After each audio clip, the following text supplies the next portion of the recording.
Bienvenue à toutes et à tous, ravi de vous retrouver sur le Figaro TV Sport 24. Tout de suite, l'EcoSport News, on revient avec les actus des parrains de l'UNSS et un week-end sportif et pour certains festif. Tout d'abord pour le joueur de rugby de Clermont, Damien Chouli, qui remportait le 4 juin dernier sur la pelouse du Stade de France le match face à Toulon et qui devenait alors champion de France avec son équipe. Le troisième ligne remporte ainsi son deuxième titre national, moins gai mais tout aussi sportif. On va parler d'un autre ambassadeur, un ambassadeur que nos jeunes apprécient et suivent particulièrement. Il s'agit de Nicolas Karabatic. Moins chanceux, c'est à 7 secondes de la fin du match de la Ligue des Champions que le PSG Handball se fait rattraper par l'équipe adverse à Cologne et voit le titre lui échapper sur une erreur défensive. Même message cependant chez les deux athlètes pour les jeunes pratiquants, ne jamais rien abandonner et croire en ses rêves, les défaites faisant partie d'un parcours. On va rester avec la jeunesse et une journée festive en attendant les finales femmes et hommes des 10 et 11 juin prochains. Retour sur le 27 mai dernier avec la traditionnelle journée des enfants à Roland-Garros. C'est l'occasion pour les plus jeunes accompagnés de leurs parents de découvrir les champions français et internationaux qui s'affrontent dans des sets d'exhibition pour le plus grand plaisir d'un public venu en famille, donc les encourager et par la même occasion soutenir des associations caritatives. Le spectacle avait lieu sur les cours, mais aussi dans les allées de Roland-Garros pour une journée pleine de surprises et dédiée au divertissement. Chaque année, la journée des enfants permet de récolter un maximum de fonds pour venir en aide à des actions sociales par le sport. Pour cette journée unique, tous les sièges de tous les cours sont accessibles en placement libre, y compris les loges du cours Philippe Chatrier. On recevait le président de la FFSE la semaine dernière sur notre plateau, la Fédération française du sport d'entreprise qui a été pleinement impliquée dans l'Eurobank. C'était le 24 mai dernier jusqu'au 28 mai. Cet événement s'est déroulé sur le site de la Baule et on a eu une manifestation majeure avec l'action menée par la Fédération française du sport d'entreprise et qui montre toute la dynamique naissante et grandissante avec la participation notamment de 24 banques centrales européennes et pas moins de 2500 participants. Et la France qui a été elle aussi représentée par des collaborateurs sportifs et engagés pour ces Jeux de l'entreprise.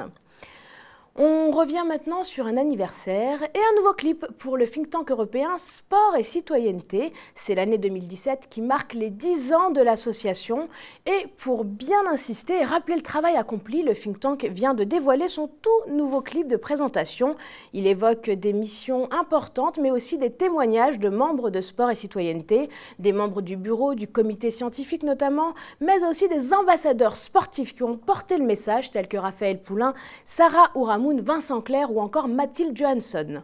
Ce clip, c'est aussi un premier bilan des actions menées et le rappel du chemin qu'il reste à parcourir avec le soutien également des acteurs du monde sportif et des députés européens.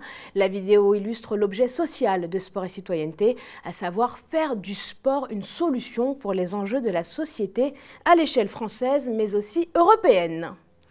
Et sans plus attendre, je vous propose de nous intéresser à une entreprise engagée et passionnée à travers le sport et ses valeurs. Tout de suite, c'est le focus de la semaine. Je vous le disais à l'instant, on va parler d'un assureur militant, engagé, passionné autour du sport et de ses valeurs à travers différentes actions et des projets à venir. Et mon invité tout de suite, c'est le président de la Maïf. Bonjour Dominique Mahé. Bonjour. Merci beaucoup d'être avec nous ici sur l'EcoSport News. Alors je le disais, la Maïf et le sport, c'est une longue histoire et de belles aventures déjà. Oui, la Maïf et le sport, vous l'avez dit, c'est une longue histoire parce que la Maïf a une grande proximité avec le monde de l'éducation. Historiquement, la Maïf est née par la volonté d'instituteurs, en réalité, qui ont choisi de s'assurer eux-mêmes. Donc, ces valeurs liées à l'éducation, elles sont toujours très contemporaines et très fortes, très ancrées chez nous. Et il est évident que le lien entre les valeurs éducatives et le sport, la Maïf, normalement, se doit effectivement d'être très présente. Donc, nous sommes assureur de nombreux clubs, 30 000 je crois au total, de fédérations sportives, mais surtout avec une volonté de développer la pratique sportive sur le terrain, le sport pour tous comme on dit. Le sport pour tous, l'éducation par le sport, on va en parler à travers notamment différentes actions sportives que vous menez sur le terrain et puis des partenariats avec des acteurs comme Sport et Citoyenneté ou encore l'UNSS avec cette volonté de transmettre. Oui, c'est ça. Il s'agit au travers de ces partenariats, qu'ils soient des partenariats avec les fédérations sportives, nous en avons un certain nombre, et nous les développons, ces partenariats. Partenariats avec le Comité national olympique et sportif français, c'est pas rien, on en est extrêmement content. Partenariats plus historiques, vous l'avez dit, avec le sport scolaire, principalement avec l'UNSS. Partenaire très récent de la Fédération française des sports universitaires. Et bien évidemment, la volonté, c'est de transmettre au travers de ces partenariats les valeurs inhérentes à la pratique sportive. Les valeurs inhérentes à la pratique sportive, c'est quoi? C'est le respect de l'autre, c'est la confiance en soi, c'est la solidarité aussi, évidemment, toutes valeurs qui fondent quelque part, je dirais, le terreau mutualiste de la Maïf. Alors on va revenir notamment sur le Maïf Social Club qui mène différentes actions à travers le sport, le numérique. Il y a une exposition en ce moment, l'art, la culture, allier tous ces mondes qui peuvent paraître différents mais qui se rejoignent sur cet espace-là. Et sport et citoyenneté, parce que le 14 juin, il va y avoir un événement en commun et ce sera au Maïf Social Club.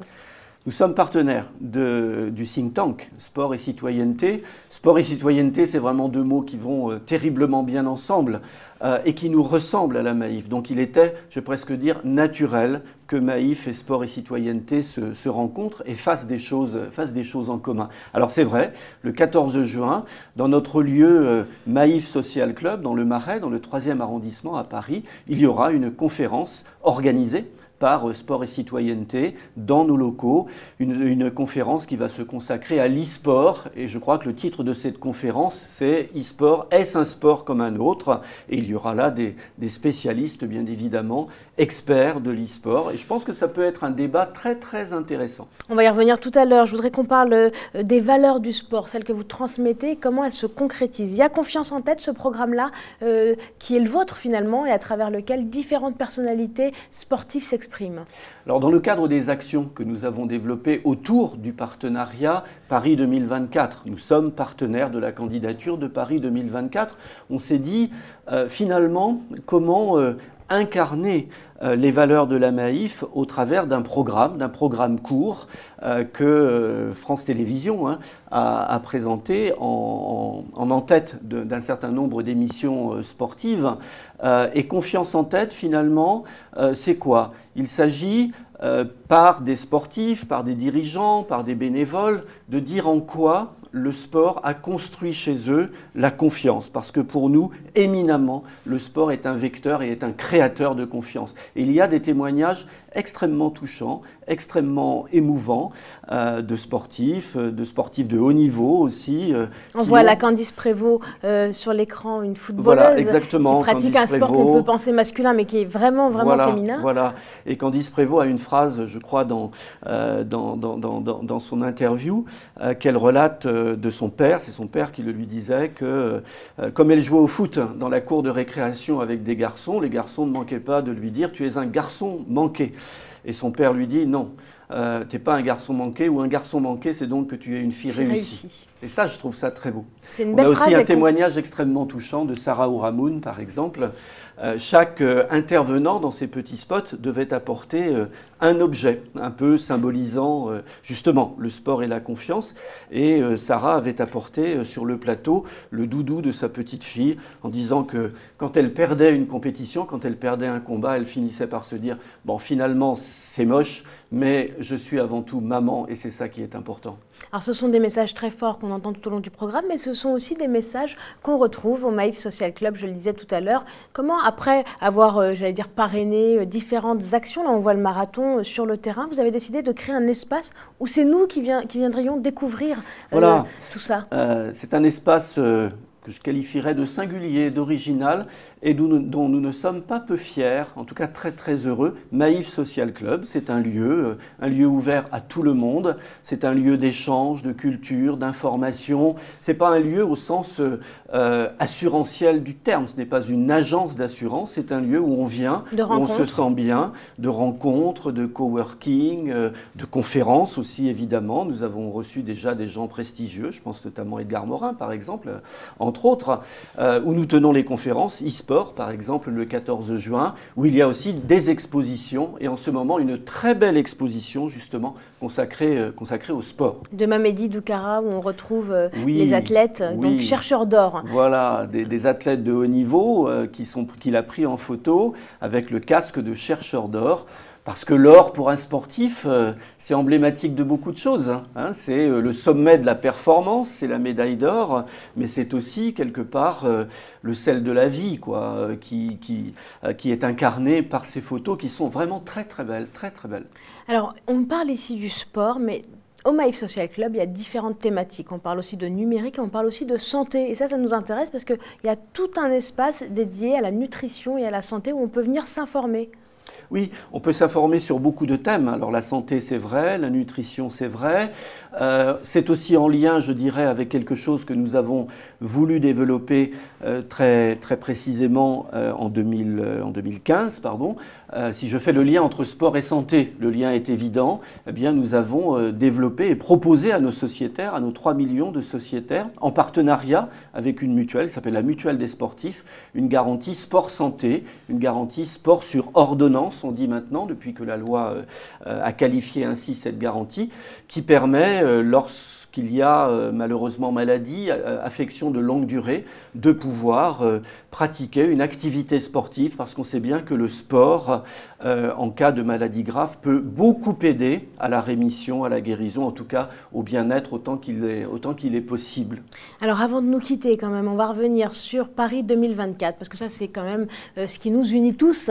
On voit la Bernard Lapasset. Qu'est-ce que ça représente pour vous, ces Jeux en 2024, et d'être aussi porteur de ce message, de vouloir partager et accueillir cet événement planétaire ? Alors lorsque nous avons décidé de devenir partenaire de la candidature de Paris 2024, c'est un peu historique pour nous, la Maïf, d'être partenaire d'une telle opération, tout simplement parce que nous avons acquis très rapidement la conviction que cette candidature de Paris 2024, c'est véritablement un très très beau projet. C'est un projet généreux, c'est un projet inclusif, c'est un projet qui durera de toute façon. C'est cette dimension et l'histoire que raconte cette candidature, c'est cette dimension et cet héritage, je dirais, que porte la candidature de Paris 2024, parce que cette candidature, au-delà de l'événement que constitueront les Jeux Olympiques en 2024, développera, elle le fait déjà d'ailleurs, la pratique sportive dans le pays, et on est bien sur ces dimensions auxquelles on tient particulièrement à la Maïf, du sport pour tous, du sport de terrain, du sport éducatif, et c'est justement sur cette thématique-là que nous sommes partenaires de Paris 2024 et ça nous va très bien. Eh bien, merci beaucoup d'avoir été avec nous, Dominique Maé, pour nous éclairer sur toutes ces actions militantes. On militera avec vous et on se retrouvera donc le 13 septembre. Oui, absolument, à Lima, pour la victoire. Pour la victoire. Eh bien, c'est tout ce qu'on se souhaite. Merci beaucoup d'avoir été avec nous. Merci, merci à vous. Vous êtes le président de la Maïf. Voilà pour mon invité cette semaine. Je vous propose de prendre de quoi noter tout de suite les rendez-vous à ne pas manquer. Et on ouvre l'agenda de la semaine avec une réunion dans le cadre du projet européen Greenplay qui aura lieu les 13 et 14 juin prochains à Tampere en Finlande.